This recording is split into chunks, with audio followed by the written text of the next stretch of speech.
pursuing this lady, showing her clothes. Whatever you read in this passage is what we use to answer this place. Okay? Daddy, you are dabbing.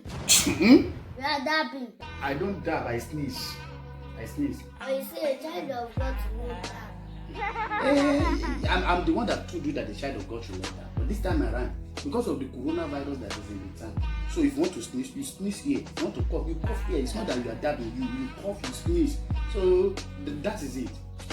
But if you want to sneeze, you do like, achoo. Now you are dabbing. Hey, okay, listen. I'm the one that told you it's not good to dab. This time around, there's a difference between sneezing here and dabbing.